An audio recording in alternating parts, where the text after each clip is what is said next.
Nah, waktu yang bisa dimaksimalkan ini, itu diantaranya bulan Ramadan. Ini salah satunya. Dan sudah sangat tepat sebenarnya, kalau kajian kita walaupun masih 1 bulan lagi Ramadan, justru memang harus punya persiapan jauh sebelumnya gitu ya. Harus punya persiapan, karena kalau kita malah mepet-mepet menjelang Ramadan, maka mungkin semangatnya juga akan beda dengan orang yang jauh sebelumnya sudah punya persiapan. Orang yang kalau mau buka satu perusahaan, yang orang tiba-tiba saja, hari ini invest yuk, ini perusahaannya, dengan orang yang sudah ditawarkan dari sebelum proyek itu ada, kemudian diinvestasikan, diatur dananya, segala macam, ya intinya ada RAB-nya, maka semua akan lebih mudah. Ya, seperti itu kurang lebih gambarannya. Nah, bulan-bulan Ramadan atau bulan Ramadan ini salah satu waktu yang sangat ya mahal, yang harusnya kita maksimalkan sebagai seorang muslim. Bahkan sebagian salaf mengatakan andai saja ada seseorang yang sudah meninggal dunia, kemudian dikasih pilihan untuk hidup dan memilih di antara 12 bulan-bulan Hijriah dalam setahun, dia pilih untuk dia hidup, maka dia akan pilih Ramadan. Karena orang yang sudah meninggal akan lebih memahami tentang makna keutamaan waktu ini. Nah, ini kurang lebih mukaddimah kita pembukaan untuk menjelaskan kenapa ada singgungan tentang amalan yang harus dikerjakan sebelum Ramadan. Nah, kalau saya kerucutkan adalah kita mencari tahu tentang apa yang kita dapatkan di bulan Ramadan. Sehingga kita lebih semangat lagi untuk memaksimalkan waktu yang sudah Allah tentukan ini. Dan Allah memang punya hak untuk bisa mengatur apa saja. Sebagaimana Allah pilih dari kalangan malaikat-malaikat, ada Jibril, ada Mikail, ada Israfil, pemimpin dari sekian banyak malaikat yang lain. Allah pilih para nabi-nabi dan rasul dari sekian banyak manusia. Allah pilih dari tempat-tempat tadi, ada Mekah, ada Madinah, ada Baitul Maqdis, ya, ada Masjid Haram, Masjid Nabawi, ada Baitul Maqdis, itu dari tempat-tempat yang lain. Allah memilih dari hari-hari, ada hari Jumat, kayak hari kita sekarang dibandingkan hari-hari yang lain. Ada bulan, yaitulah bulan Ramadan dibandingkan bulan-bulan yang lain gitu ya. Semua ini memang hak Allah subhanahu wa ta'ala. Allah memilih sesuai dengan keinginannya dan Allah kekalkan itu dalam Al-Quran. Memang Allah memilih dan Allah mengatur semuanya. Tinggal bagaimana kita memaksimalkan apa yang sudah Allah subhanahu wa ta'ala pilihkan buat kita tadi. Dan itu Allah subhanahu wa ta'ala sebutkan dalam surah Al-Qasas, surah nomor 28 ayat 68. Surah nomor 28 ayat 68, wa rabbuka yakhluqu ma yasha'u wa yakhtar ma kana lahumul khiyaratu min ma kana lahumul khiyara subhanallahi wa ta'ala amma yusyrikun. Dan Tuhanmu menciptakan dan memilih apa yang Dia kehendaki bagi mereka, maksudnya manusia. Dan bagi manusia tidak ada pilihan. Maha suci Allah dan maha tinggi, Dia maha suci Allah dan maha tinggi ya dari apa yang mereka persekutukan, gitu ya. Nah, Ramadan ini, ibu-ibu sekalian, ibarat bulan pelatihan. Dan kita akan sebutkan belasan daripada manfaat seseorang memaksimalkan Ramadan. Ya, itu yang sebenarnya satu poin saya sudah cukup untuk kita termotivasi mengejar dan berusaha berdoa kepada Allah SWT agar dipanjangkan umur sampai di Ramadan. Gitu ya. Apalagi kalau sampai belasan yang bisa kita sebutkan.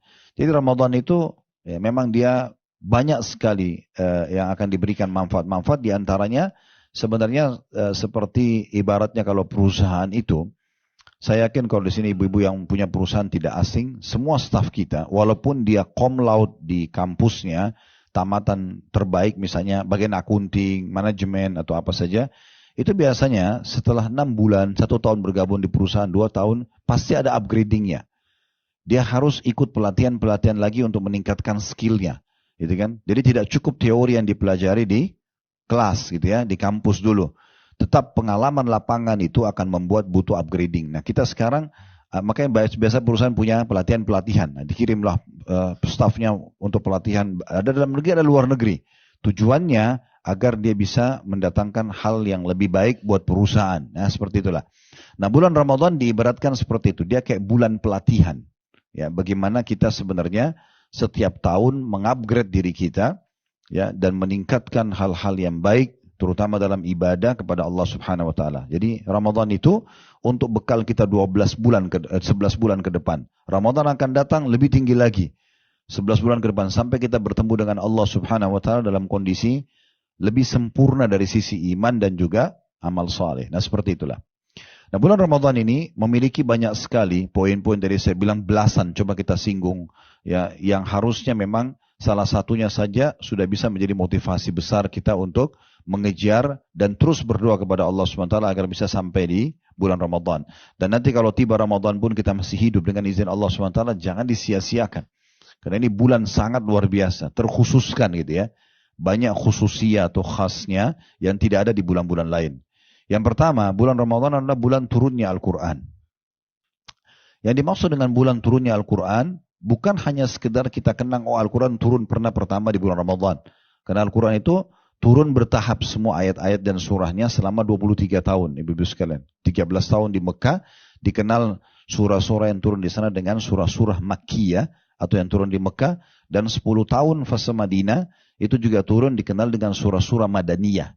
Salah satu perbedaan dasar antara surah-surah Makkiyah dan Madaniyah adalah kalau Makkiyah itu belum banyak bicara masalah hukum. Lebih banyak bicara tentang masalah umat-umat sebelum kita, tentang surga dan neraka gitu ya. Teguran-teguran Allah SWT kepada orang-orang kafir Quraisy, itu isinya. Nanti fase Madinah, ayat surah-surah Madinah itu kebanyakan hukum-hukum. Makanya perintah Ramadan itu terjadi di tahun 2 Hijriah. Begitu juga dengan jihad, begitu juga dengan zakat. Banyak sekali. Yang di Mekah itu diperintahkan lebih kepada sholat saja. Itu pun terjadi di tahun ke-11 dari masa kenabian setelah kejadian Isra dan Mi'raj gitu ya. Sebelumnya itu adalah peringatan-peringatan lebih kepada umat-umat sebelum kita yang telah Allah binasakan karena mereka syirik kepada Allah Subhanahu wa taala. Nah, seperti itu. Jadi Al-Quran sebagaimana Allah sebutkan turun di bulan Ramadan dalam surah Al-Baqarah, surah nomor 2 ayat 185.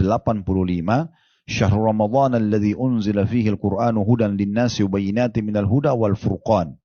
Al-ayah. Bulan Ramadan adalah bulan yang di dalamnya diturunkan Al-Quran sebagai petunjuk bagi manusia dan penjelasan mengenai petunjuk itu dan pembeda antara yang benar dan yang batil. Maksudnya, begitu tiba Ramadan nanti, ibu harusnya menjadikan momentum yang paling tepat untuk lebih mengenal Al-Quran. Lebih baik bacaannya, lebih baik tadabburnya, lebih bertambah hafalannya, lebih banyak mengaplikasikan isi Al-Quran. Sebagaimana yang kita paparkan tentang hak Al-Quran ada 4 gitu ya. Katakan bahwasanya Nabi SAW menjadikan Ramadan sebagai momentum lebih dekat dengan Al-Quran. Padahal beliau sendiri turun padanya Al-Quran. Di dalam hadis yang sahih, diriwayatkan oleh Tirmidzi, kata Nabi atau dikatakan oleh Ibnu Abbas radhiyallahu anhu, karena Rasulullah sallallahu alaihi wasallam ajwadan nasi wa kana ajwadu ma yakunu fi Ramadan. Hina yalqahu Jibril wa kana yalqahu fi kulli lailatin min Ramadan fayudarisuhu al-Qur'an. Fala Rasulullah sallallahu alaihi wasallam ajwadu bil khairi min rihil mursala. Rasulullah SAW adalah manusia yang paling dermawan, terutama di bulan Ramadan. Jadi selain Ramadan sudah dermawan, Ramadan lebih termotivasi lagi karena besarnya keutamaannya. Kemudian dikatakan dan pada bulan Ramadan ya, Jibril datang menemui Nabi SAW pada setiap malam dari bulan Ramadan dan Jibril mengajarkan Al-Quran kepada Rasulullah SAW. Dan ketahuilah Rasulullah SAW orang yang paling dermawan, bahkan lebih cepat daripada angin yang berhembus. Tapi saksi bahasan kita, Nabi SAW sendiri memaksimalkan Ramadan dengan Al-Quran. Sebagian ulama salaf, ibu-ibu sekalian, kalau tiba Ramadan, mereka ada yang menutup majelisnya. Majelis ini ditutup, khusus untuk Al-Quran. Ada sebagian pedagang memberhentikan perdagangannya untuk Al-Quran. Sampai seperti itu mereka melakukan, karena mereka tahu ini bulan bagaimana mereka justru mendalami Al-Quran. Ada 4 hak Al-Quran yang harus kita perhatikan baik-baik. Dan usahakan Ramadan nanti ini kita lebih bisa meningkatkan itu. Ya, yang pertama, membacanya. Caranya membaca harus berurut. Dari 114 surah itu. Dari Al-Fatihah, surah nomor 1. Al-Baqarah, surah nomor 2. Al-Imran, 3. An-Nisa, 4. Gitu kan? Al-Ma'idah, 5. Al-An'am, 6. Terus begitu. Berlanjut Al-Anfal, At-Taubah, Yunus, Hud, dan seterusnya sampai surah An-Nas. Ibu ngerti nggak ngerti artinya nggak masalah. Yang penting mengkhatamnya, membaca. Ya. Dan ini tentu besar sekali pahalanya. Ya, di antaranya Nabi SAW menjadikan orang yang suka membaca Al-Quran akan menjadi penolong buat pembacanya di hari kiamat. Ya, diberikan syafaat. Sebagaimana hadis yang sahih. Kata Nabi SAW, Iqra'ul Qur'ana fa innahu ya'ti yawmal qiyamati syafi'an li ashabi. Selalu baca Al-Quran. Karena dia akan menjadi atau datang pada hari kiamat sebagai pemberi syafaat kepada pembacanya. Syafaat ini penting ya. Kadang-kadang mungkin kalau kita mau perbesar supaya mudah difahami. Masalah ini kalau seandainya ibu ditimbang amalnya hari kiamat. Anggaplah misal, mudah-mudahan tidak ada di sini. Tapi kalau ada orang misalnya amal solehnya 1000. Dosanya misalnya 1001. Contoh. Maka dia harus masuk neraka bersin dulu satu dosanya tadi. Dan kita tidak tahu berapa hari disiksa. Syafaat itu fungsinya untuk membersihkan sebagian dosa sehingga lebih sedikit dari pahalanya nanti. Jadi 1001 kalau Allah jadikan ada penolong, ada yang memberikan syafaat, mungkin keluarganya, mungkin di sini antaranya Al-Quran memberikan syafaat, misal dimaafkan 100 dosanya. Maka otomatis dosanya akan lebih sedikit daripada amal soleh dan membuat dia masuk ke dalam surga. Dan itu luar biasa. Allah mengatakan, "Faman zuhziya 'anil nari wa udkhilal jannah faqad faz." Siapa yang pada hari kiamat berhasil diselamatkan dari neraka dan masuk ke dalam surga, sungguh dia sudah beruntung. Karena ini keselamatan yang luar biasa gitu. Dan orang yang membaca Al-Quran, yang suka membaca, Nabi SAW berikan perumpamaan, ya, itu seperti buah utrujja. Nanti akan kita jelaskan seperti apa, tapi saya jelaskan dulu bacakan dulu dalilnya. Dalam sebuah hadis yang sahih riwayat Bukhari, kata Nabi SAW, "Al-mu'minu alladhi yaqra'u Qur'ana wa ya'malu bihi kal utrujja." Orang mukmin yang membaca Quran dan mengamalkan isinya seperti buah utrujja. Jadi nanti kalau satu waktu umrah atau haji, minta mutawifnya beliin buah utrujja, bilang. Dia mirip buah pir, tapi sedikit agak besar bentuknya ya. Itu baunya wangi dan rasanya manis. Ya. Itu diperumpamakan untuk orang mukmin yang baca Quran dan juga mengamalkan isinya. Dalam riwayat lain, dia ya, membaca Al-Quran dan menguasai bacaannya.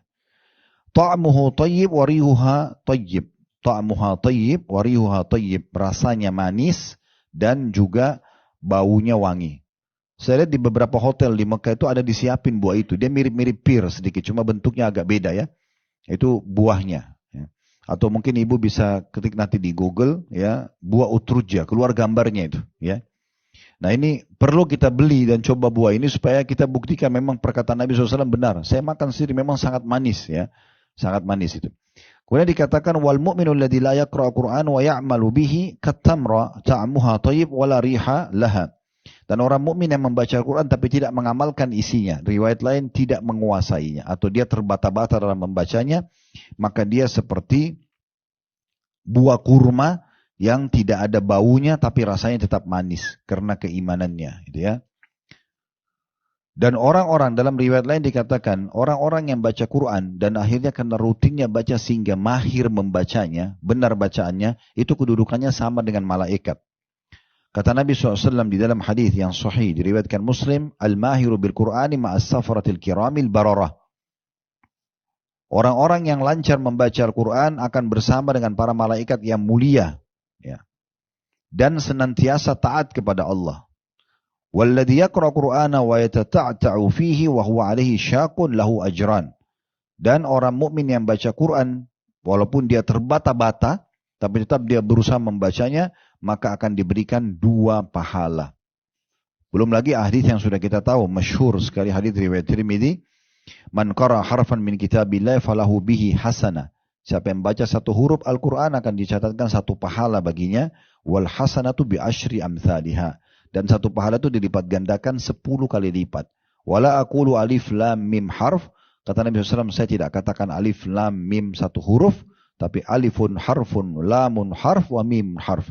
Alif 1 huruf, mim 1 huruf, dan lam 1 huruf. Jadi kalau kita baca alif lam mim, berarti 30 pahalanya. Karena alifnya 10, lamnya 10, mimnya 10. Gitu kan? Ini sering kami kasih contoh di pengajian-pengajian. Kalau baca surah Al-Fatihah ayat 2-nya saja. Kalau ayat pertama Bismillahirrahmanirrahim. Ayat 2 Alhamdulillahirrabbilalamin. Alhamdulillahirrabbilalamin. Alif, alhamdu, alif, lam, ha, mim, dal. Itu 5 huruf, 50 pahala. Alhamdulillah, kalau ada tasydid di atas, itu berarti double huruf. Dalam bahasa Arab begitu. Kalau dia banyak hurufnya, digabung jadi pakai tasydid di atas. Jadi lillah itu lam, lam, ha biasanya kan.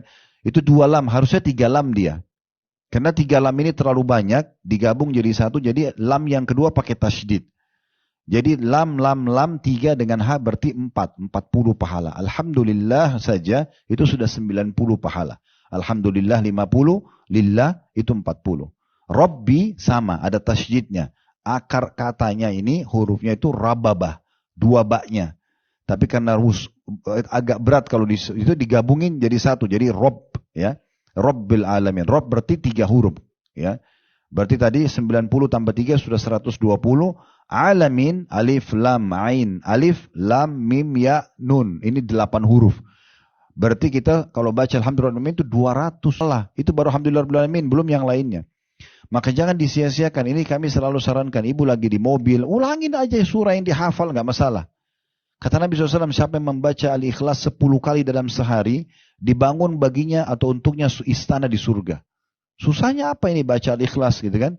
Daripada melongo-longo cuma lihat helm orang, mobil orang, mereknya apa. Lebih baik baca kan gitu. Ulang-ulangin. Atau misalnya baca Al-Quran di aplikasi handphone kita gitu kan. Kadang-kadang kita lebih lama melihat aplikasi WA dan yang lainnya dibandingkan kita lihat Al-Quran. Padahal sebenarnya setiap hurufnya luar biasa pahalanya. Ya, besar sekali pahalanya. Yang kedua mentadabburi. Tadabbur artinya merenungi maknanya.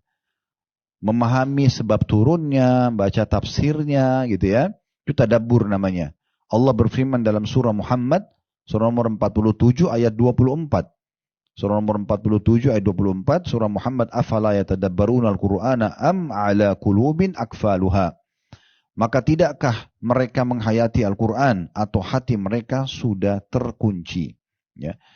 Yang dimaksud dengan tadabbur, ibu-ibu sekalian, adalah memahami teksnya, ya, terjemahan dari ayat tadi. Kalau kita karena bukan orang Arab, kita butuh terjemahannya. Kemudian kita merenungi maknanya, kita mempelajari hukum-hukumnya, sebab turunnya, ya itu dipelajari. Nah kalau ini metodenya tidak harus berurut. Kita bisa memilih surah yang paling tanda kutip menggelitik buat kita. Contoh ibu-ibu mau pelajari tentang wanita, ada surah An-Nisa, ada disebutkan juga namanya Maryam, surah Maryam.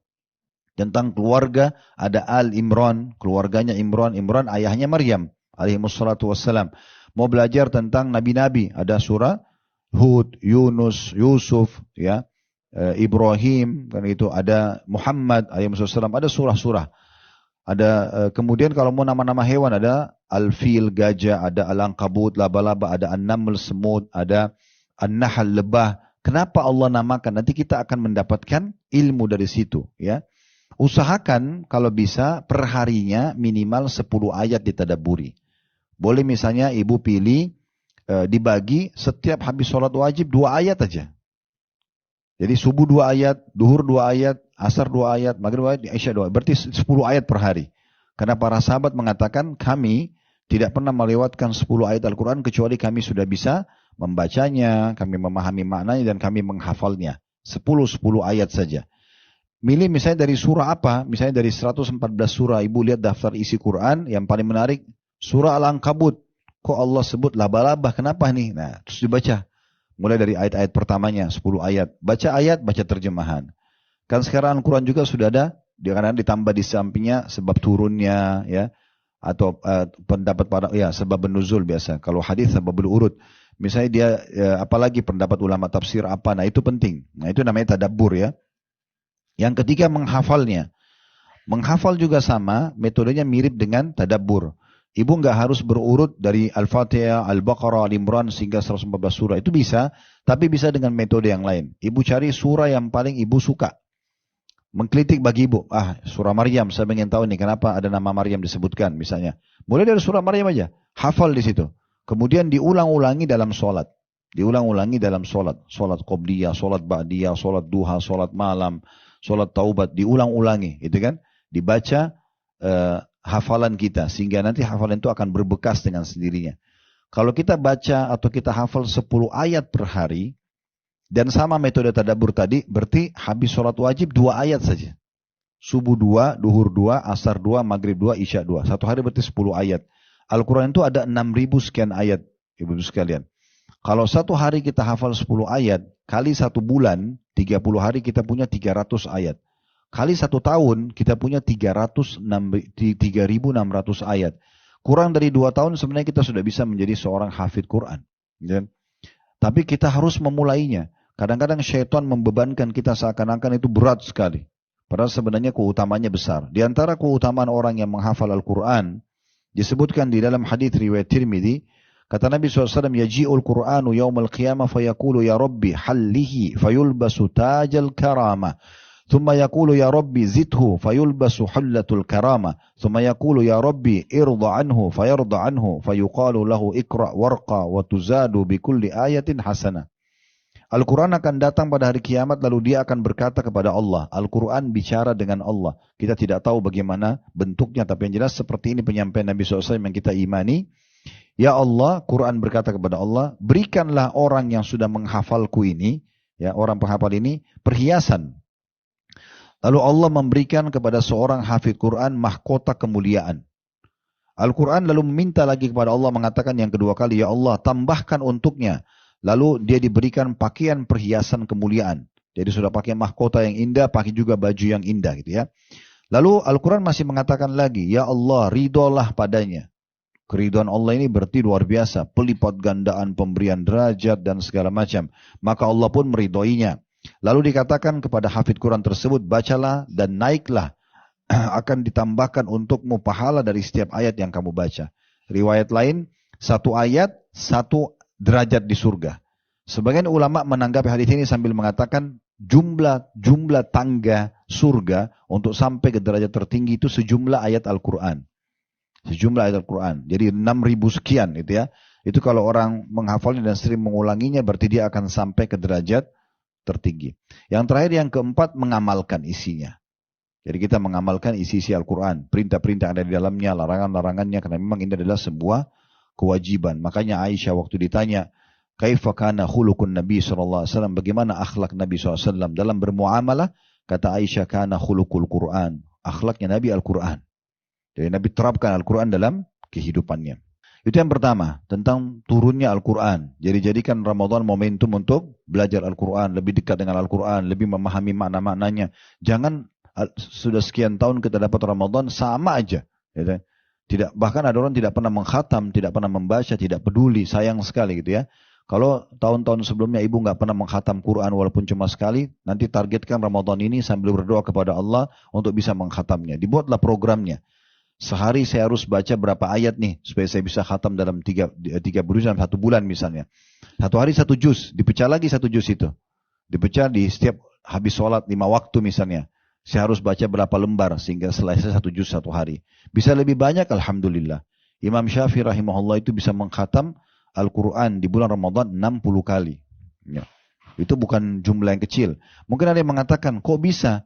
Jadi begini ibu sekalian ya. Kita kalau membiasakan diri mengerjakan satu jenis ibadah, Allah akan berikan keberkahan di ibadah itu. Contoh misal, kalau orang belum pernah baca Quran, maka dia akan merasa berat untuk membaca surah Al-Baqarah misalnya, atau mengkhatamnya. Tapi coba ibu mulai dulu. Kalau ibu sudah mulai dan mulai terbiasa, lama-lama jadi ringan. Orang kalau belum pernah sedekah 50.000, mungkin bagi dia berat. Tapi kalau dia sudah memberikan 50.000 dan sudah rutin, lama-lama jadi kecil 50.000 itu. Seperti itu seterusnya, gitu kan? Maka Allah berikan keberkahan di ibadah tersebut. Orang kalau belum pernah berdoa, baru disuruh berdoa, dia bingung mau doa apa ya, gitu ya. Tapi kalau dia sudah mulai terus berdoa, dia panjatkan hajatnya, lama-lama Allah akan berkahi, Allah akan datangkan melalui lisan dia doa-doa yang dia tidak pernah terfikir sebelumnya. Kan begitu. Begitu seterusnya ya. Orang kalau baru mau sholat malam mungkin berat. Tapi kalau dia paksakan diri dia sholat malam, lama-lama nanti akan jadi ringan. Bahkan yang tadinya dia cuma sholat 2 rakaat, nanti jadi 4, nanti jadi 6, nanti jadi 8, nanti jadi lengkap 11 rakaat. Kadang-kadang mungkin dulu dia baca surah-surah pendek. Lama-lama kalau dia sudah sering kerjakan dan dia paksakan diri beribadah di situ, mengejar keutamaan sholat malam, Allah berkahi, nanti dia akan mundur jamnya. Tadinya cuma 15 menit sebelum azan subuh, sekarang setengah jam, nanti 1 jam, nanti 1 jam, nanti 1 jam setengah, begitu itulah. Baik, yang kedua yang bisa kita renungi dan bisa dapatkan bulan Ramadan, ini adalah bulan amalan terbaik, yaitu puasa. Ini namanya memang bulan Ramadan, bulan puasa, ya. Dan puasa ini adalah ibadah yang paling besar pahalanya. Tidak ada satupun ibadah yang bisa menyaingi pahala puasa. Ini pahala yang paling besar. Disebutkan dalam hadis Nabi SAW, kullu amal ibn Adam yudha'af al-hasanatu 10 amthaliha ila 700 dhi'fin. Semua amal ibadah anak Adam itu akan diberikan kelipat gandahan pahala 10 kali lipat. Bahkan bisa sampai 700 kali lipat. Tergantung tadi yang saya sampaikan di awal pembukaan ya. Tergantung keikhlasannya dia, tergantung bagaimana dia memarketingkan ibadahnya itu, tergantung bagaimana dia mengemasnya. Ini semua nanti akan membedakan. Ada yang dapat 10, ada dapat 20, ada dapat 30, ada yang sampai 700 kali lipat. Mungkin karena banyaknya orang yang dia ajak, bagaimana bagusnya kemasan dia terhadap ibadahnya, maka semua itu akan memberikan pahala besar. Semua ibadah bisa seperti itu, 10 sampai 700. Qala Allah Azza wa Jal, Allah yang maha mulia dan maha tinggi berfirman, illa sawma fa innahu li wa ana azzibihi. Kecuali puasa, dia milikku dan aku akan balas langsung. Kata ulama hadis berarti maknanya semua ibadah terkalahkan pahalanya dengan puasa. Dan dikatakan sebabnya yada'u syahwata wa ta'ama min ajli. Karena dia meninggalkan syahwatnya dan makanannya karena aku. Ya, ini menyebabkan puasa menjadi amalan yang paling besar. Tidak ada lagi yang bisa menyamainya. Dan saya biasa kalau di kantor ini sering datang orang masuk Islam, alhamdulillah. Mereka datang umumnya atau di masjid, kadang-kadang datang juga di ta'lim mau masuk Islam, syahadat. Itu setelah syahadat saya sampaikan tentang rukun Islam dan rukun iman. Salah satunya pada saat saya jelaskan tentang puasa Ramadan. Karena ada orang, muslim pun begitu, apalagi orang non-muslim yang baru masuk Islam. Mereka anggap puasa 1 bulan itu seperti tanda kutip penyiksaan. Ya, berat banget 1 bulan puasa. Padahal sebenarnya kalau kita renungi baik-baik, dari sisi kesehatannya, setelah 11 bulan kita menggunakan tubuh kita ini, ya giginya mengunyah, ya tenggorokannya menelan, ya ususnya mengelola dan segala macam ini ya. Dan begitu luar biasanya perawatan yang dibutuhkan, maintenance dalam tubuh ini luar biasa karena masuk pedas, masuk panas, masuk dingin, masuk segala macam. Maka cara yang terbaik, sekarang penelitian medis di masa kita pun membuktikan itu adalah puasa. Itu yang paling baik. Justru makin sering puasa makin bagus. Sekarang terapi terakhir penelitian medis itu untuk menghilangkan tumor dan kanker itu puasa 72 atau 78 jam. Cuma minum air saja. Ternyata itu membuat si tumor itu tidak punya makanan masuk, maka bisa membuat dia redam. Itu coba dibaca penelitian terakhirnya ada itu. Jadi ternyata puasa itu luar biasa. Sebagian dokter-dokter barat non-muslim mengatakan kalau mau cari komunitas manusia yang paling sehat itu adalah umat Islam. Mereka bilang begitu. Karena mereka punya program puasa seminggu 2 kali. Ada Senin Kamis. Ada setiap bulan ada Ayyamul Bid 3 bulan. Yaitu yang sunnah-sunnah ya.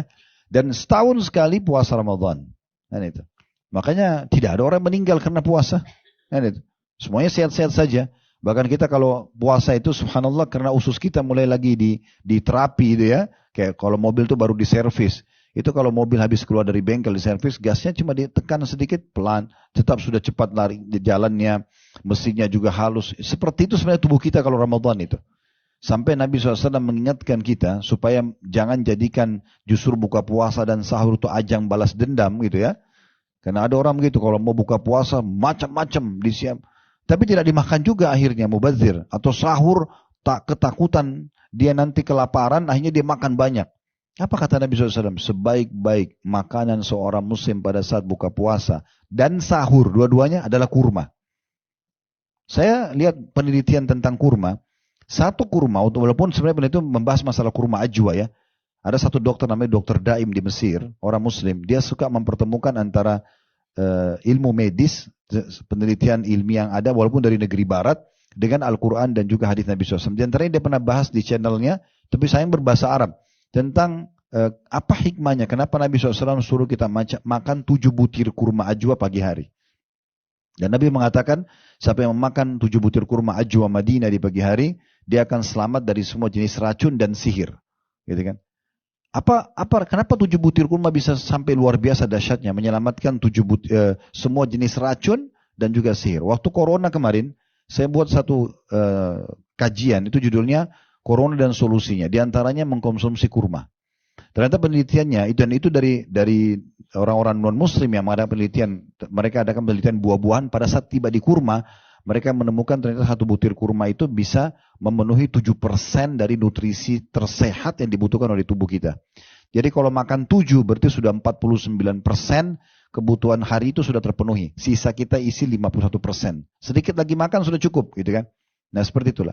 Nabi SAW mengingatkan supaya justru terapinya maksimal di Ramadan, sebaik-baik makanan sahur dan buka puasa muslim adalah kurma. Boleh makan tentunya, Tapi jangan ya berlebihan. Justru ini kesempatan kita terapi diri kita dengan kesehatan-kesehatan tersebut. Nah itu sebenarnya tujuannya dari masalah puasa gitu ya. Terlebih lagi memang kalau itu dari sisi duniawianya, dari kesehatannya. Kalau dari sisi spiritualnya, dia tadi sudah kita sebutkan hadisnya, amal yang paling besar pahalanya. Kalau amal-amal lain bisa dilipat gandakan 700 kali lipat, puasa lebih besar daripada itu. Tergantung nanti bagaimana kita mengemas ibadah itu. Ingat ya, selalu mengemas ibadah tersebut, lakukan yang terbaik, maka pasti kita akan mendapatkan ekstra pahala. Makanya para sahabat Nabi Ridwanullahi alaihim, itu ibu sekalian, kalau mereka mau berkurban di Idul Adha, maka mereka mempersiapkan dombanya itu 6 bulan sebelum Idul Adha. Kita kan biasa sehari 2 hari sebelumnya.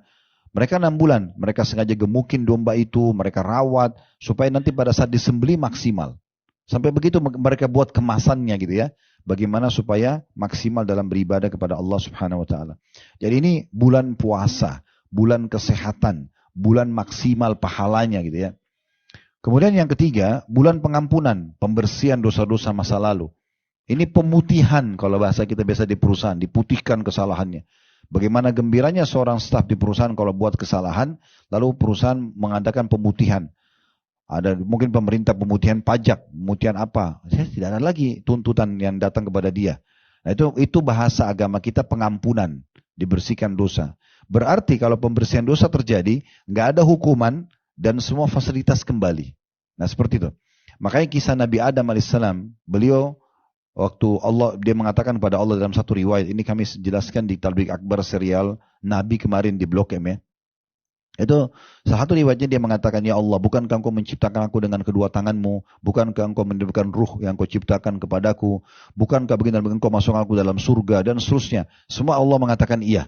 Lalu kata Adam alaihissalam, aku telah berbuat salah wahai Tuhanku, apakah kalau aku memohon ampun dan bertobat kepadamu, engkau akan kembalikan aku ke dalam surga? Kata Allah SWT, iya. Jadi penyebabnya pelanggaran terjadi, dan supaya tidak datang hukuman tambahan atau ada hukuman datang dan kembali fasilitas itu dengan bertaubat. Nabi Adam alaihissalam waktu kalau kita baca Al-Quran, dia tidak mengatakan, ya Allah kembalikan aku ke surga. Tapi dia mengatakan, Rabbana zalamna anfusana, wa in lam takfir lana wa tarhamna lanakunanna minal khasirin. Ya Tuhan kami telah menzalimi diri kami. Kalau seandainya Engkau tidak ampuni kami, kasihani kami, kami termasuk orang-orang yang rugi. Maka dengan itu Allah Subhanahu wa taala memaafkannya. Kisah Nabi Yunus alaihissalam waktu beliau tinggalkan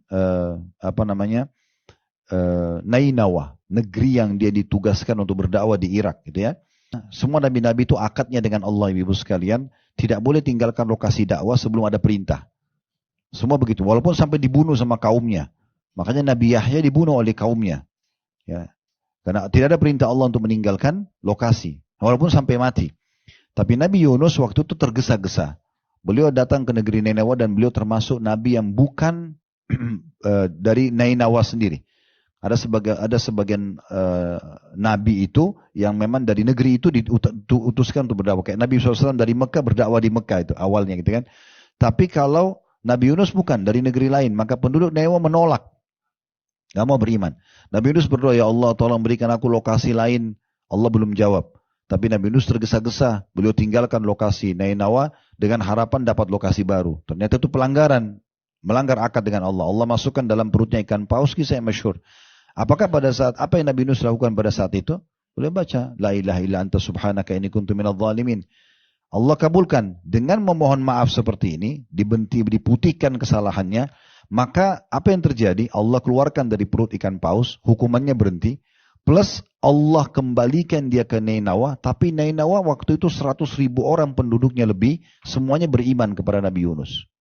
Ya, jadi kembali semua fasilitasnya, gitu kan? Nah seperti itulah. Tapi syaratnya agar kita dapat pengampunan dosa selama Ramadan, lakukan puasa Ramadan karena keimanan dan mengharapkan pahalanya. Sebagaimana sabda Nabi SAW dalam hadis yang sudah sangat masyhur di antara yang diriwayatkan oleh Imam Ahmad, man shoma Ramadhana imanan wa ihtisaba ghufira lahu ma taqaddama min dzambi. Siapa yang berpuasa Ramadan karena keimanan, yakin ini perintah Allah, dan ihtisab, mengharapkan pahalanya. Jadi memang kita mengejar pahala di situ, maka akan dibersihkan dosa-dosanya yang telah lalu. Alhamdulillah. Yang keempat, Ramadan bulan berkah dan bulan penuh dengan rahmat. Berkah artinya tercukupi, ya, atau akan mencukupi. Rahmat, karunia Allah, kasih sayang Allah SWT, atau rezeki Allah akan melimpah di bulan Ramadan. Disebutkan dalam hadis yang diriwayatkan oleh Imam Muslim, kata Nabi SAW, "Qad ja'akum syahrul Ramadan syahrun mubarak." Telah datang, kalau pas tiba Ramadan, mau tiba Ramadan, akhir-akhir Sya'ban, Nabi mengatakan, telah datang kepada kalian bulan Ramadan, atau sudah dekat pada kalian bulan Ramadan. Bulan yang penuh dengan keberkahan. Semua dicukupi. Di antara cukup makanan, cukup minuman, cukup istirahat, itu ya. Banyak waktu yang lebih yang bisa kita gunakan karena sudah tidak ada program makan siang misalnya. Maka banyak keberkahan. Kita lihat waktu Ramadan itu panjang sekali. Banyak yang kita bisa lakukan. Makan sedikit buka puasa sudah kenyang. Sahur sedikit sudah cukup dalam seharian. Allah berikan keberkahan. Telah datang kepada kalian bulan Ramadan, bulan yang penuh dengan berkah.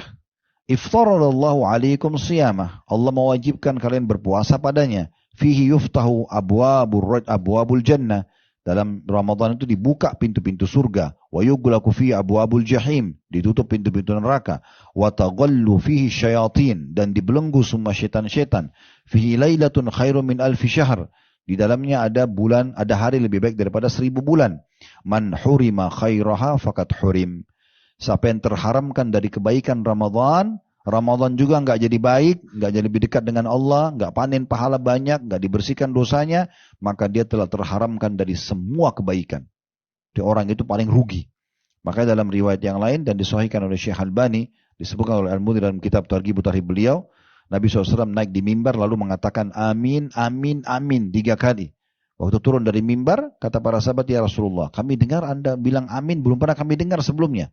Kata Nabi SAW, waktu saya naik mimbar tadi, Jibril datang dan mengatakan kepadaku, hai Muhammad, siapapun yang mendapatkan Ramadan, kemudian Ramadan pergi dan dia belum diampuni, maka celakalah dia. Bilang amin. Kata Nabi SAW, amin. Maksudnya kalau Ramadan saja, satu dunia ini umat Islam semuanya ikuti program. Puasa siang hari, sholat malam di malam harinya, baca Quran, berlumba-lumba cari pahala. Dia tidak baik, lalu kapan dia jadi baik nih? Berarti kalau terharamkan dari kebaikan Ramadan, maka terharamkan dari semua kebaikan. Lalu kata Jibril, hai Muhammad, celakalah. Doakan kecelakaan orang yang mendapatkan kedua orang tuanya, atau salah satunya kemudian meninggal dan belum sempat memasukkannya ke dalam surga. Ya. Maka Nabi SAW mengatakan amin, karena dia tidak berbakti maksudnya. Dan katakanlah, celaka juga, aminkan orang yang mendengarkan namamu disebutkan di depanmu atau di depannya, lalu dia tidak baca salawat kepadamu. Maka Nabi SAW mengatakan amin. Tapi saksi bahasan kita tentang masalah Ramadan. Yang kelima, dibukanya semua pintu surga dan dalilnya sama dengan tadi. Dan di sini ulama berbeda pendapat tentang masalah sabda Nabi SAW dan di dalam Ramadan dibuka pintu-pintu surga. Ada yang dikatakan, ada yang mengatakan maknanya hakiki. Betul-betul pintu surga dibuka walaupun kita belum melihatnya gitu ya. Dibuka artinya dibuka pendaftaran bagi orang-orang yang mau masuk ke surga. Jadi kalau misalnya Pak Ibu-Ibu sekalian ada satu perusahaan membuat iklan, dibuka pendaftaran jadi pegawai di perusahaan ini tanggal 1 sampai 31 Januari. Yang datang mendaftar di waktu ini tentu sangat dekat untuk bisa diterima. Karena dia datang di masa pendaftaran, kan begitu. Nah itu seperti itu Ramadan sebenarnya. Walaupun di luar tanggal pendaftaran tadi, mungkin perusahaan masih butuh pegawai. Bisa datang melamar. Tapi beda dengan kalau lagi dibuka lowongan gitu ya. Nah Ramadan ini dibuka lowongan itu. Mau nggak jadi ahli surga? Ini dibuka pendaftarannya, ayo gitu. Makna yang kedua, dan dua-duanya bisa digabungkan, makna kias. Maksudnya kiasan ini adalah siapapun yang karena dibuka peluang banyak amal soleh di Ramadan, maka akan terbuka pintu surga buat mereka. Nah seperti itu. Ini juga keutamaan yang sangat luar biasa gitu ya. Kemudian yang selanjutnya ya, yang keenam, itu ditutupnya pintu-pintu neraka. Dan ini juga maknanya ada yang mengatakan secara zahir, nampak memang begitu. Ya, nampak memang seperti itu, artinya ditutup semua pintu neraka, sehingga tidak ada orang yang didaftarkan ke neraka. Bisa juga bermakna adalah ditutup pintu neraka artinya ada ya penghapusan nama-nama orang yang bisa masuk ke dalam neraka. Seperti sabda Nabi SAW, dan di setiap malam dari malam-malam Ramadan ada Allah memiliki utaqa'u minan nar. Orang-orang yang diselamatkan dari api neraka gitu ya. Jadi sebenarnya kita punya kesempatan juga peluang untuk menghapus nama kita dari penghuni neraka di bulan Ramadan. Karena umumnya orang di saat itu berhenti dari pelanggaran-pelanggaran agama. Yang ketujuh, dibelenggunya setan-setan. Jadi yang selama ini selalu nyesatkan manusia, menggoda mereka, justru di bulan Ramadan diberhentikan. Bukan berarti mereka tidak menggoda, tapi mereka hanya tidak seleluasa di luar Ramadan.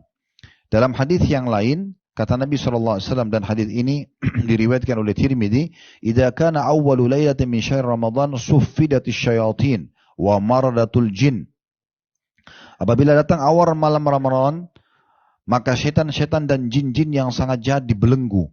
Belenggu itu biasanya leher, 2 telapak tangan, 2 kaki. Ya, tapi masih bisa melihat, ya, masih bisa berbicara. Jadi bukan dimatikan misalnya atau dikurung. Ya. Ini dibelenggu, artinya mereka masih bisa menggoda. Ya. Karena setan itu bisa membisikkan, bisa meniup, ya begitu ya. Yang disebutkan dalam beberapa ayat Al-Quran. Dan mereka dibelenggu. Dalam riwayat lain, sehingga mereka tidak luasa menggoda manusia seluasa menggoda di luar Ramadan. Dan pintu-pintu neraka juga ditutup. Tidak ada satu pintu pun yang terbuka. Sedangkan pintu-pintu surga dibuka. Tidak ada satu pun yang ditutup. Dan seorang penyeru dari malaikat akan menyeru, "Wahai orang-orang yang menginginkan kebaikan, segeralah kemari. Hidupkan Ramadan ini dengan ibadah. Wahai orang-orang yang menginginkan kejahatan, tahanlah, berhenti. Ini kesempatan taubat." Dan Allah memiliki orang-orang yang dibebaskan dari neraka, dari neraka, dan itu demikian itu terjadi di setiap malamnya. Ini dalam hadis ini disebutkan begitu, ya. Jadi hadisnya, "Idza kana awwalu lailatin min syahr Ramadan suffidatis syayatin wa maradatul jin wa gullikat abwabun nari falam yufta minha bab wa futihat abwabul jannati falam yughlaq minha bab wa yunadi munadin ya baghiyal khairi akbil wa ya baghiyasy syarri aqsir wa lillahi utaqa'u minan nari wa dzalika kullal lailah." Ini bahasa Arabnya, tadi terjemahnya sudah saya bacakan. Yang ke-8, bulan terkabulnya doa. Ya. Ini termasuk juga harapan yang sangat besar ya. Jadi doa itu, ibu-ibu sekalian, sebuah fasilitas yang eksklusif ya. Di mana Allah Subhanahu wa taala memberikan kesempatan kita sebagai orang-orang beriman untuk menyampaikan hajat tanpa ada perantara. Tinggal memulai alhamdulillah wassalatu wassalamu ala rasulillah, lalu berdoa. Nah, tentu kita bisa berdoa kapan saja kepada Allah Subhanahu wa taala. Tapi seperti saya bilang tadi, salah satu cara yang cerdas dalam ibadah adalah bagaimana kita memaksimalkan tempat, waktu, ya. Nah, ini diantaranya Ramadan adalah tempat dan waktu yang sangat tepat untuk berdoa. Disebutkan, ya, di dalam riwayat yang sahih diriwayatkan oleh Al-Bazzar, kata Nabi SAW, "Inna lillahi fi kulli yawmin. Inna lillahi fi kulli yawmin utaqa'a minan nari fi syahr Ramadan. Wa inna li kulli muslimin da'watan yad'u fiha fayastajibu lahu." Sesungguhnya Allah membebaskan beberapa orang dari api neraka pada setiap hari di bulan Ramadan. Ya, orang yang minta, orang yang mohon agar selamat dari neraka, maka Allah akan kasih. Dan setiap muslim yang memanjatkan doa akan dikabulkan. Itu di bulan Ramadan. Dan tentu waktu-waktu mustajab di puasa itu di waktu sahur, ya. Dan itu sepertiga malam, di mana Allah Azza wa Jalla turun ke langit bumi sebagaimana hadits Bukhari. Lalu bertanya, "Man yad'uni fa astajib lah." Siapa yang berdoa maka saya, ya, kabulkan. "Man yas'aluni fa'utiyah." Siapa yang memohon maka aku beri. "Man yastaghfiruni fa aghfirallah." Siapa yang memohon ampun maka aku akan ampuni. Kemudian waktu puasa, sepanjang ibu puasa, mulai dari sahur, mulai tahan diri, mulai imsaknya, azan subuh, sampai buka puasa. Itu semua waktu kita berpuasa. Itu semua mustajab doa. Kata Nabi SAW dalam hadis riwayat Ahmad, "Thalathatun la turaddu da'watuhum." 3 orang yang tidak akan ditolak doanya. As-shaimu hatta yuftir. Orang yang puasa sampai buka puasa. Sepanjang kita puasa itu doanya mustajab. Ya. Wal imamul adil, yang kedua pemimpin yang adil. Yang ketiga wa da'watul madlum, doanya orang yang terzalimi. Tapi yang pertama adalah orang yang sedang berpuasa. Yang ketiga waktu berbuka sendiri. Termasuk juga waktu mustajab doa.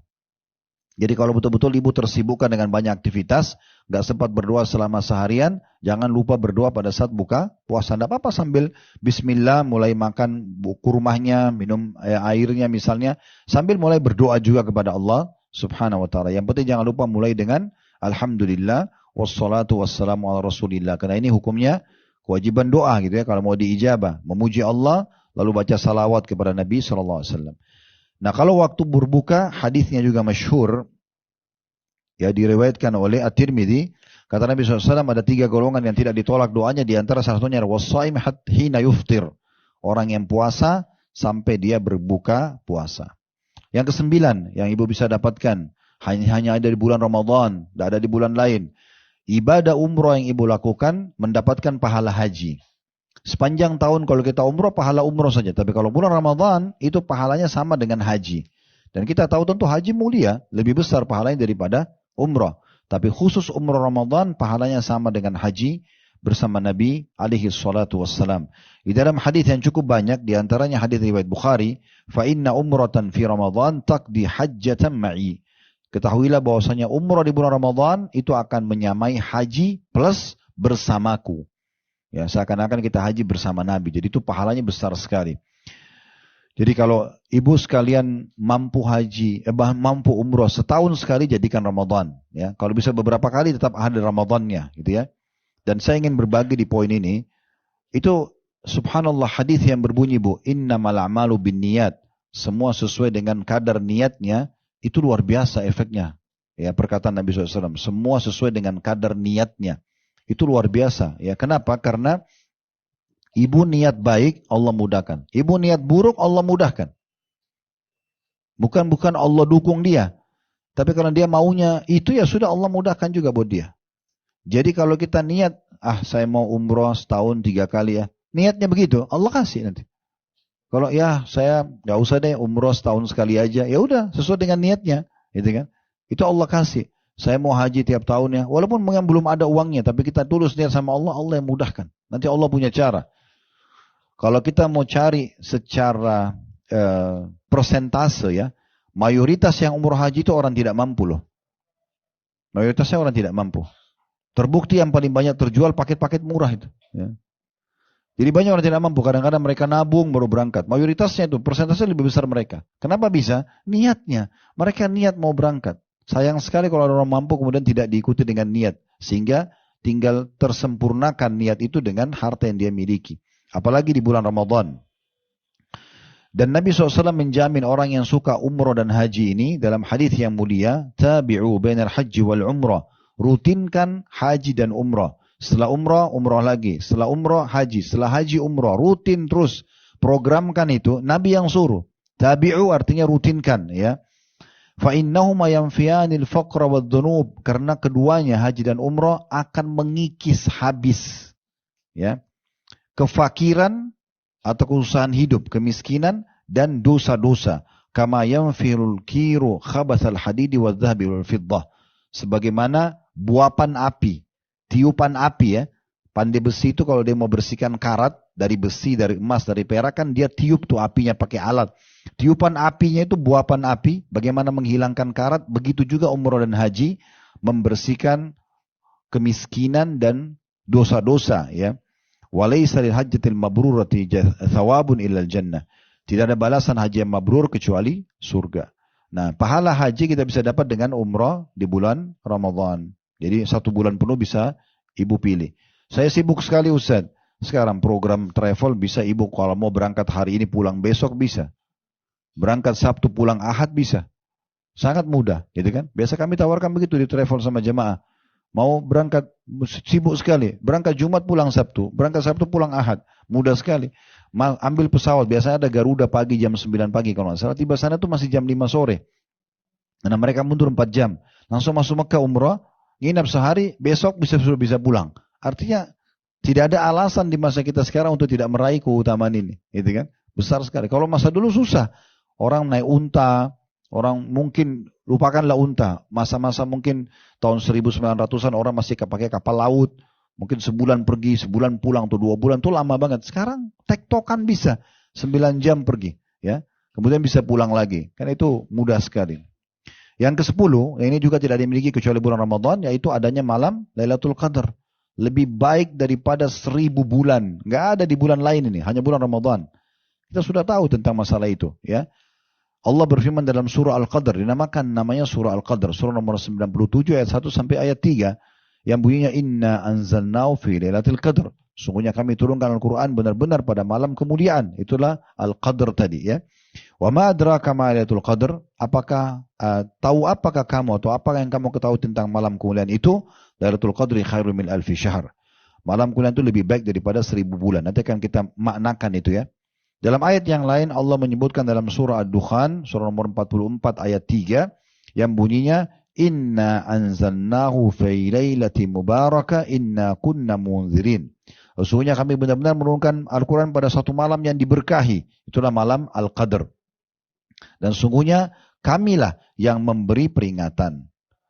Nah, di sini orang banyak melalaikan masalah ini. Ya. Oleh karena itu saya ingin berbagi. Ya, ibu-ibu kalau mau beli pakaian, baju lebaran dari sekarang. Jangan akhir Ramadan. Ya. Akhir Ramadan itu malam-malam ganjil. Malam Lailatul Qadar, bukan di mall. Bukan di pasar, gitu kan. Tapi dipersiapkan dari sekarang. Sekarang tukang jahit masih kosong orderannya, masih bisa milih, banyak waktunya. Jangan masuk Ramadan, mulai 1 Ramadan udah selesai urusannya nih. Ya, semua sudah siap. Ya, sebagaimana ibu belanja untuk kebutuhan 1 bulan makan, sahur, buka puasa, nah sama pakaiannya segala macam. Jadi dari sekarang dipersiapkan gitu ya. Itu lebih baik. Karena kadang-kadang kita di Indonesia ini sayangnya awal Ramadan ramai masjid. 3-4 hari seminggu pertama, setelah itu kosong. Sampai makin akhir makin kosong masjid itu. Padahal justru malam mulia ini di situ. Malam mulia itu di situ. Dan apa kata Nabi SAW tentang menghidupkan malamnya Lailatul Qadar? Man qama Lailatul Qadri imanan wa ihtisaba, ghufira lahu ma taqaddama min dzambi. Siapa yang mendirikan malam Lailatul Qadar dengan keimanan dan mengharapkan pahalanya, maka dibersihkan dosa-dosanya yang lalu. Dan kata Nabi SAW, ini tentunya hadis yang masyhur, ya diriwayatkan oleh Bukhari. Dalam riwayat Bukhari yang lain kata Nabi SAW, taharru Lailatul Qadri fil witri min al-ashril awakhir min Ramadan. Kejar Lailatul Qadar itu di malam-malam ganjil dan 10 malam terakhir di bulan Ramadan. Apa maknanya 1000 bulan? Kalau kita hitung ini supaya lebih mudah difahami, 1000 bulan mungkin agak sulit orang faham. 1000 bulan itu Bu sama dengan 83 tahun plus 4 bulan. Maknanya, rinciannya, kalau ibu baca subhanallah sekali aja pas Lailatul Qadar, sama dengan pahalanya subhanallah 1000 bulan.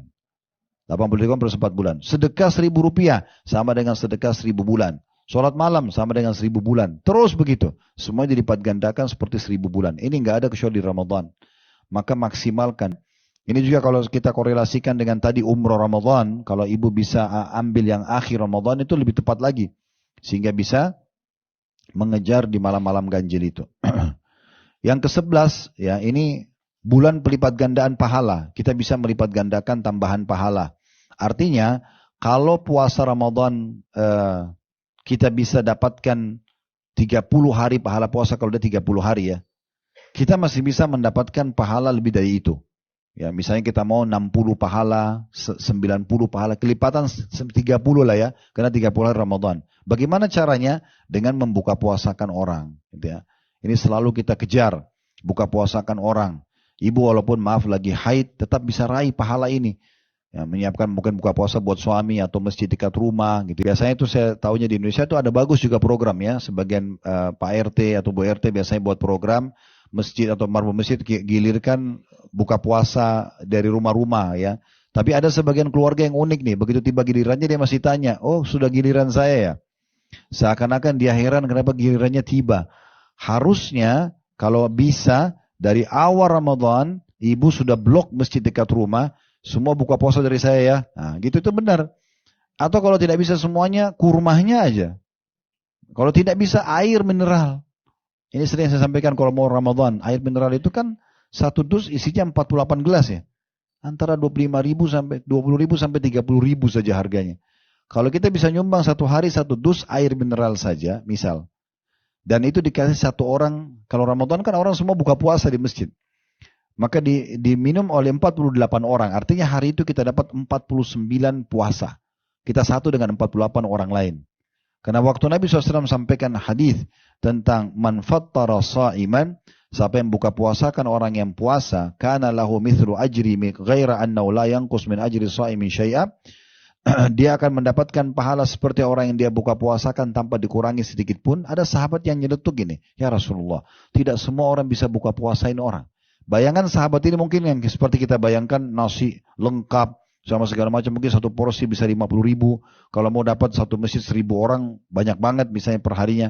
Maka Nabi bilang, sesungguhnya Allah akan memberikan pahala buka puasa itu pada siapapun yang memberikan walaupun sebutir kurma, walaupun seteguk air, walaupun susu yang dicampur dengan air. Kalau susu pun tidak bisa sempurna, dicampur air supaya dia bisa jadi 2 gelas, tetap dapat. Gitu kan? Nah, itu pahala yang luar biasa yang harusnya jangan disia-siakan. Jadi programin dari sekarang. Kami di yayasan buat program itu. Kita bukain di menjelang Ramadan itu, kita bukain kurma yang per 10 dus. Siapa saja yang mau sebarin silakan. Gitu kan? Tinggal hubungi yayasan, nanti bisa dapat harga khusus lalu disebarin. Mau sebarin sendiri boleh atau yayasan yang bagikan untuk meraih pahala. Sebagaimana juga tadi saya bilang, kita juga buka peluang di Ramadan untuk buka puasakan orang di Mekah ya, untuk meraih pahala lebih besar. Nah, ini diantaranya pelipat gandaan pahala dengan meraih pahala puasa orang lain gitu ya. Bisa juga dengan kita tambah program seperti membagi-bagikan Al-Quran ya, walaupun sekarang sudah banyak orang pakai aplikasi di handphone ya. Kalau ibu misalnya punya dapat aplikasi Quran yang bagus, misalnya ibu lalu kirim ke grup, ini aplikasi Quran bagus nih, mungkin ada yang pakai misalnya. Atau kalau tidak, kita beli fisik mushafnya. Ya, ada mushaf kecil, kita bagi ke pesantren, bagi ke rumah tahfidz misalnya. Itu juga salah satu program pelipat gandaan pahala karena mereka menghafal dan membaca dari situ, gitu kan? Atau misalnya kita masuk ke masjid, kita pasangin AC atau kita serviskan AC-nya, mungkin kita laundry karpetnya, kasih wangi-wangian gitu kan. Kita mungkin bisa juga mengirimkan makanan bukan cuma buka puasa, mungkin bagi orang yang tarawih, kita bagi-bagikan minuman ya. Contoh air putih dan segala macam itu ya. Itu termasuk hal yang luar biasa gitu. Nah, ini contoh-contohnya. Yang ke-12 peningkatan kualitas ya ibadah seorang muslim. Ini juga tadi sudah kita singgung sedikit ya. Tapi di antara programnya itu adalah kualitas ibadah secara khusus ya. Karena kita mau nggak mau harus puasa di saat itu. Berarti kualitas ibadah puasa kita meningkat secara otomatis. Kalau Senin Kamis kan masih pilihan, ayam urib masih. Tapi kalau Ramadan nggak bisa. Ibu kalau nggak ada udzur haram dosa kalau tinggalin puasa Ramadan. Termasuk dosa besar gitu ya. Kalau sengaja tanpa udzur. Punya udzur pun misalnya sakit, haid, ya, itu tetap dibayar di hari lain. Karena wajibnya puasa Ramadan itu. Nah, ini berarti ada peningkatan kualitas ibadah dari sisi puasa. Begitu juga dengan sholat. Ya. Karena ada motivasi untuk menjaga sholat di bulan Ramadan. Di luar Ramadan juga iya. Tapi Ramadan orang umumnya menjaga sholatnya. Terutama masuk dalamnya bukan lagi sholat wajib, sholat sunnah pun seperti sholat tarawih, ya itu. Karena kata Nabi SAW, "Man qama Ramadhana imanan wa ihtisaba, ghufira lahu ma taqaddama min dhanbi." Siapa yang mendirikan malam Ramadan dengan sholat, maka diampuni dosa karena keimanan dan mengharapkan pahalanya, diampuni dosa-dosanya yang lalu, kan gitu. Nah, tarawih ini ibu-ibu sekalian sama ya. Tarawih, qiyam Ramadan, qiyamul lail, tahajud sama. Sama semua. Cuma kalau Ramadan namanya tarawih. Tarawih artinya santai. Kenapa? Karena khusus Ramadan dimudahkan oleh Allah SWT sholat malam tidak harus di tengah malam. Habis sholat ba'diyah isya sudah bisa kita sholat tarawih. Dan ini minimal kalau orang yang tidak sholat selama setahun ya, 11 bulan sholat tahajud, maka minimal dalam buku amalan nanti ada tercatat tarawih. Gitu kan? Karena semua orang kerjakan dan mudah. Dia tidak mengantuk, habis ba'di isya masih muda orang kerjakan. Oleh karena itu ini perlu untuk dijaga ya, untuk dijaga. Dan diusahakan kalau bisa sholat berjamaah. Ya, kalau ibu-ibu pun suaminya lagi ke masjid, pergi aja ke masjid dekat rumah, nggak apa-apa gitu ya. Karena ada hadis yang berbunyi, "Man qama ma'al imami hatta yansarif, kutiba lahu qiyamu lailah." Barang siapa yang sholat bersama imam sampai selesai. Jadi kalau ibu mau sholat 11 rakaat, cari masjid yang 11 rakaat. Ibu mau sholat 23 rakaat, saya masih 20 rakaat, sebab ini sunnahnya untuk dapat keutamaan ini sampai imamnya selesai. Gitu kan? Kata Nabi SAW, siapa yang sholat tarawih maksudnya bersama imam sampai ia selesai, imamnya selesai, maka ditulis untuknya pahala sholat semalam suntuk. Sholat semalam suntuk. Hadirin riwayat An-Nasai. Di antara program juga peningkatan skill ibadah kita itu adalah i'tikaf, mengikat diri di masjid. Itikaf itu ada minimalnya, Bu. Minimalnya itu ibu misalnya antara sholat dengan sholat. Misalnya duhur ke asar, maghrib ke isya itu sudah bisa dihitung itikaf. Kalau niatnya mengikat diri di masjid, maka namanya itikaf. Tapi yang Nabi SAW contohkan itu 20 terakhir Ramadan, terutama di akhir hidup beliau. Sebelum beliau meninggal dunia, jauh sebelumnya, itu biasanya beliau 10 hari terakhir. Tapi sebelum meninggal, tahun terakhir beliau meninggal, beliau 20 hari berturut-turut. Ya, dari 20 Ramadan sampai, dari 20 Ramadan, dari 10 Ramadan sampai 30 gitu ya. Ya itu juga termasuk ya. Dan ini kita dianjurkan untuk lebih mengenal masjid ya. Lebih supaya mendekatkan diri kepada Allah SWT, karena itikaf ini betul-betul mengikat diri di masjid. Dan wanita pun boleh itikaf, cuma memang ada syarat-syaratnya ya. Kalau dia masih gadis, izin walinya, tidak boleh keluar kota, di masjid itu aman, tertutup ya, sehingga wanita kan bolak-balik kamar mandi, ya tidur di situ tidak tersingkap auratnya segala macam. Ada sebagian masjid memang menyiapkan itu ya. Maka itu juga bagus. Di antaranya juga adalah membaca Al-Quran tadi. Ini juga termasuk peningkatan skill. Karena kita mau tidak mau otomatis kita akan belajar Al-Quran sebagaimana tadi keutamaannya. Selain juga bisa sedekah. Dan sedekah di bulan Ramadan pahalanya lebih besar daripada di luar Ramadan. Ya. Karena sedekah di Ramadan itu lebih afdal daripada waktu-waktu yang lain. Ya. Bisa dengan sedekah secara umum, memberikan pakaian, makanan, apakah juga tadi membuka puasakan orang. Intinya itu semua peningkatan skill ibadah kita. Yang yang 13, bulan pengaturan waktu. Ini juga bagaimana kita diajar oleh Allah SWT melalui Ramadan ini kita bisa memanage waktu kita lebih rapi, gitu ya. Kapan kita ibadah, kapan kita aktivitas secara umum, itu Ramadan melatih kita untuk itu, ya. Bahkan kita lebih bisa memahami keberkahan waktu dengan Ramadan. Karena tidak terlalu banyak aktivitas yang berhubungan dengan dunia, ya. Dan Ramadan juga bukan bulan untuk bermalas-malasan. Justru pada saat kita sedang tidak makan, lagi puasa, itu justru sangat bagus ya. Pembakaran hasil makanan itu pun yang masih ada di perut kita atau tubuh kita itu maksimal. Maka itu juga sangat bagus untuk kita lakukan. Ini semua termasuk memanage sebenarnya, tapi lebih kepada memanage waktu. Jadi kita tidur kapan, kita ibadah kapan, semua termanage dengan. Kemudian yang ke-14, bulan peredam syahwat. Karena di bulan Ramadan juga ini, otomatis kita dilatih untuk terbiasa meredam syahwat kita. Suami istri aja nggak boleh berhubungan biologis kalau di tengah hari Ramadan. Apalagi yang bukan suami istri, gitu kan. Berarti dilatih untuk terbiasa bisa mengontrol itu. Makan dan minum tadinya halal, ya.